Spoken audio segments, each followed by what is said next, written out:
How you doing today? Fine. That's good. Can I get your name? Crystal. Okay, Crystal. It's good to meet you, Miss Crystal. How old are you? 37. 37? Okay. Yes, ma'am. Okay. This is my first time being back here in this area. Is it a lot of people that live over here in this area, or kind of? It's probably about 8 of us. 8 of y'all? Yes, ma'am. Okay. The 8 of you that live over here, do y'all get along pretty well?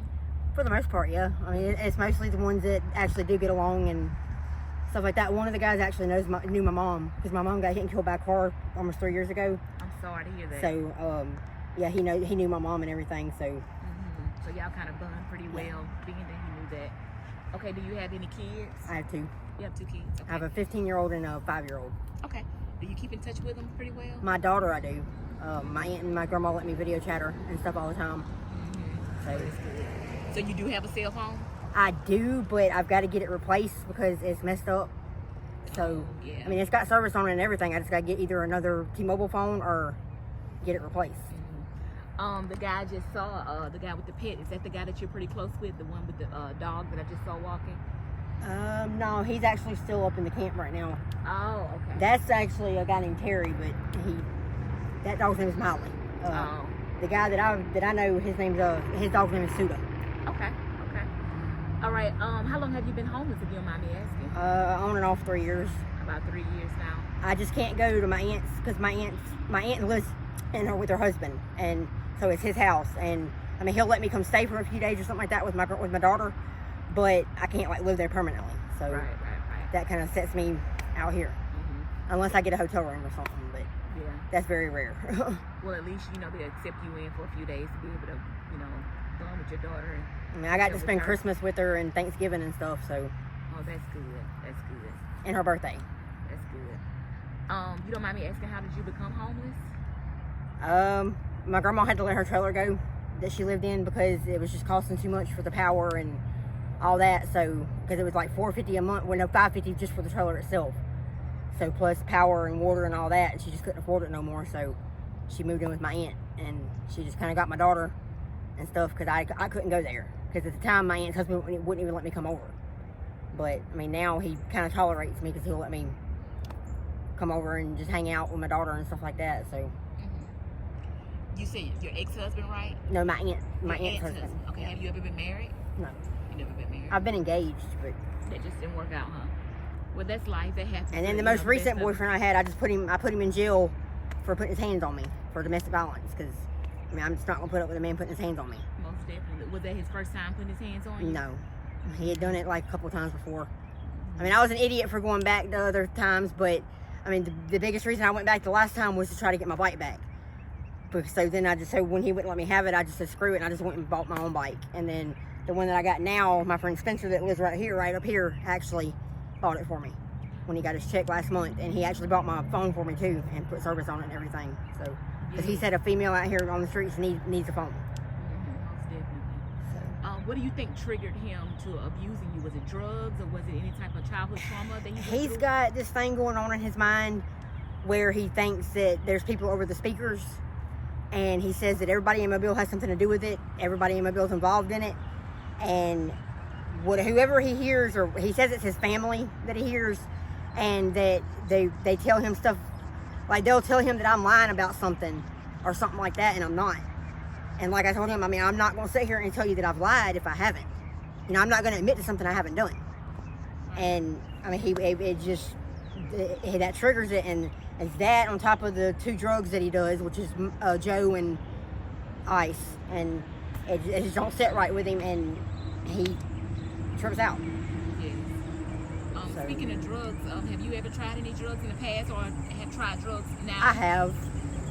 Okay, what's your choice? Do you do drugs now, or you tried it in the past? I do it every once in a while. I mean, I ain't gonna lie. I mean, I'd rather be hated for lying. I'd be hated for telling the truth than lying. Right.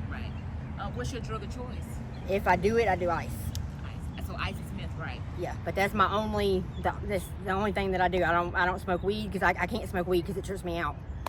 But if I do anything, that's what I do. But if I do it, it's very rare. Yeah, and I want to elaborate on that as far as like marijuana and meth. Those are 2 different level of drugs. Yeah.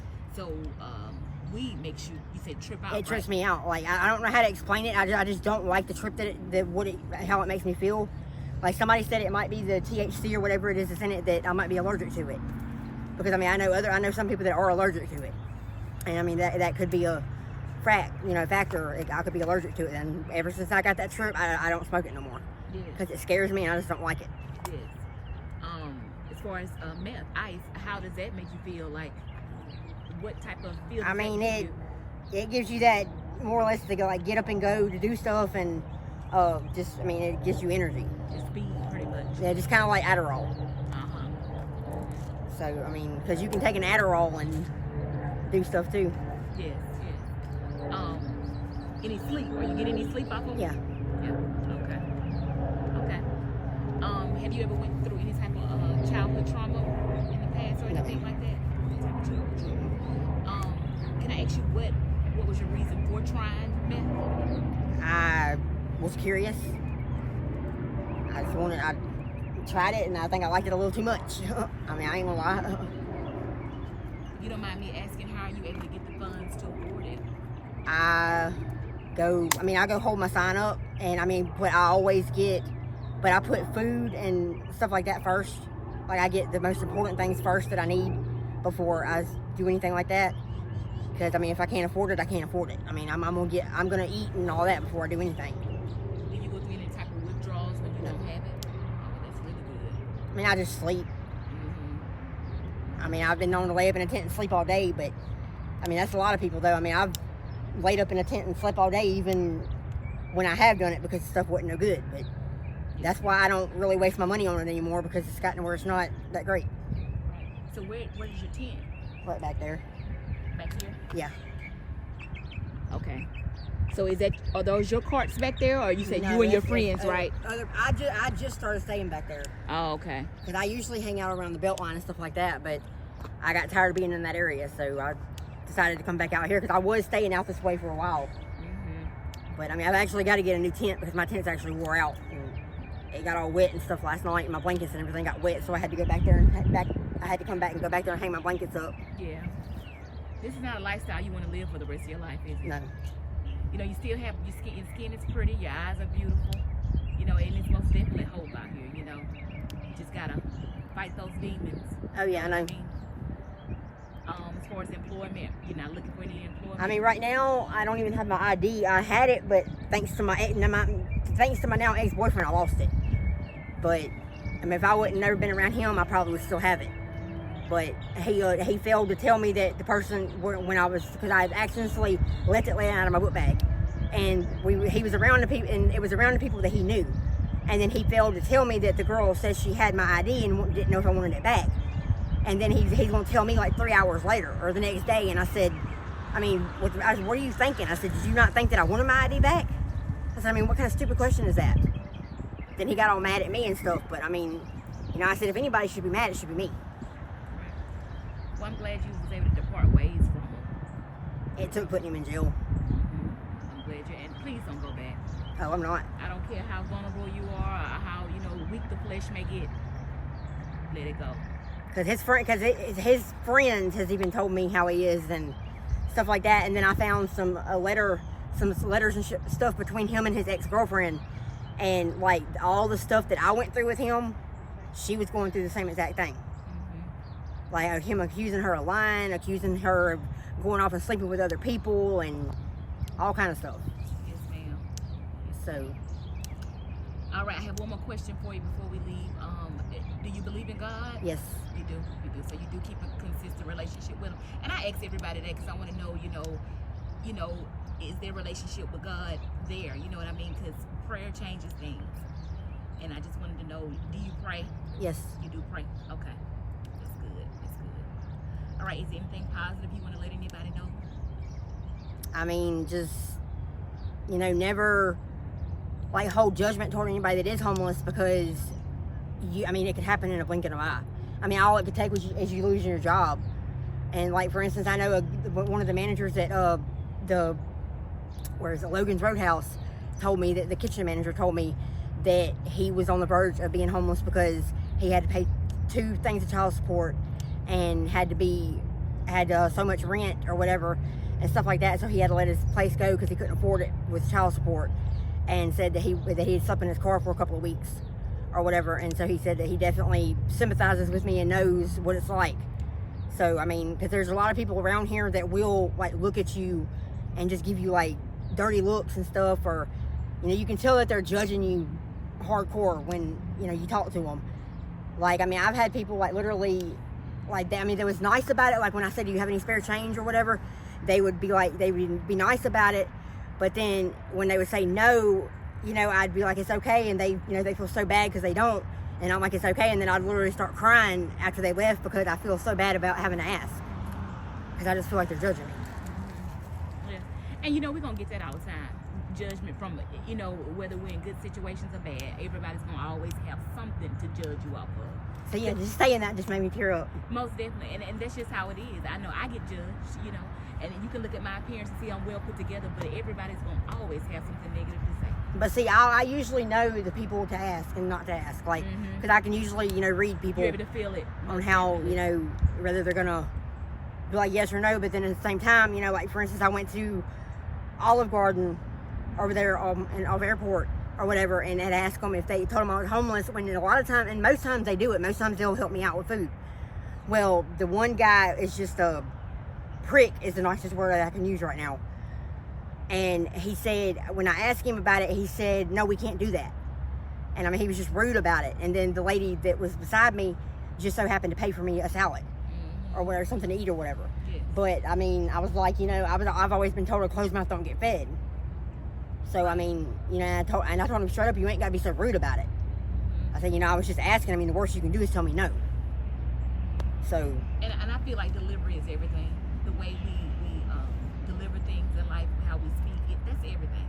And the old saying is, it's not what you say, it's how you say it, and that's the truth. And see, I mean, even though I'm in the position I'm in, I'll still try to help people. Like if I have a little bit extra money or something like that, like say, because my grandma used to give me $200 every month.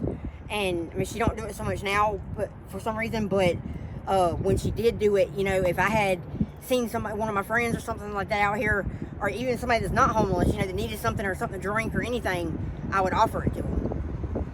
And then you got people out here that just don't care, and they're just so heartless.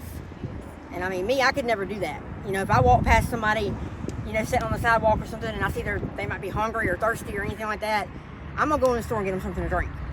Even if it's just water, because it's just the right thing to do. And I mean, if I have the extra funds to do it, I mean, I'm gonna help them out, But like for instance, I have people that won't even help me, that I help all the time, that don't help me. So I'll tell them straight up, don't, next time you have and I don't, and next time I have and you don't ask me. But I'm not. I mean, you treat people the way you want to be treated. You got to give respect to get respect. And don't come disrespecting me and then expect me to give you respect, because that ain't how it works. The way I do it out here, I ain't gonna lie, I smoke cigarettes, but here lately I haven't been really getting cigarettes because I also vape. So I mean, my vape helps me. But anyway, like for instance, with cigarettes, I'll be like, if you have, I have, and if you have, I have, and if I have, you have. That's the way we do it. I say if it's somebody that don't do it like that, then I can't help you. Because I've gotten to where I'll tell people no about a cigarette half the time because I can't afford it. Yes. I mean, I'll be like, I can't afford 2 habits. And that just shows your spirit, I'll be like, I can barely afford my own habit, much less anybody else's, and yeah. Mm-hmm. What's up, Greg? Good. How you doing? But yes, ma'am, Miss Crystal, I enjoyed you today. You got a good spirit about yourself. Just even speaking on how you help others when That's the one that knew my mama right there. Which one? Okay. How old is he? Is he around your age? He's a little bit older than me. A little bit older. Okay. He's probably old enough to be. I don't know if he's old enough to be my daddy or not, but he claims me as his little sister. So. It's good you got some love and support. Oh yeah, he's got my back like tenfold. Like if somebody messes with me, all I do is go tell him, and he's got me. So. You don't come across too many people that tries to take advantage of you, do you? Well, I mean, I'll have people proposition me, like you want to make a little bit of money, talking about like sexually and stuff like that, and I don't do stuff like that. I mean, I'll tell them straight up, I'm not one of these little hoes out here. I'm not a whore. I don't sleep with men for money. I will starve to death before I do that. And I mean, like, but it still don't stop them from pulling up on you. I mean, you know, they still, even at Walmart, you know, but you can tell when they're on that kind of time. And I'm like, you know what? Just keep on going. Don't even waste my time. And I mean, I know there used to be a rapist going around at nighttime that got a few of the homeless girls. But he never got me. But I mean, he did get a few of the homeless girls. But I haven't heard nothing else about that lately. Yeah. The rapist, was he a dealer or was he someone that was on drugs? I'm not sure, because I know I had a guy come up on me one night over there by where the new what's it called? The kind of like right there by Big Lots or whatever. I know I had a guy come up on me late at night right there. He was naked or whatever, like he was peeking around a corner and stuff, and he comes up to me and does this, tell me not to say nothing, and because a truck had pulled up. So when I said, "Who are you?" he wouldn't answer me. He had a mask on and he was naked. And I was like, and you know, I could tell that he was on some kind of stupid time, you know, that he was trying to try to do something stupid. So when that truck pulled up, you know, I basically acted like that was my ride. You know, I basically said, "That's my ride's here." And I started walking toward that truck, you know, just kind of making it look good, trying to make it look like that was my ride. And then once I didn't see him anymore, I started walking as fast as I could and got on the other side of the road right over here, like over here by Crystals and all that, because it just scared me. So but just make sure you be careful out here, okay?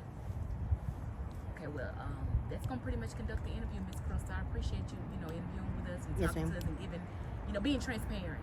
Thank you for that. All right, God bless you. Thank y'all.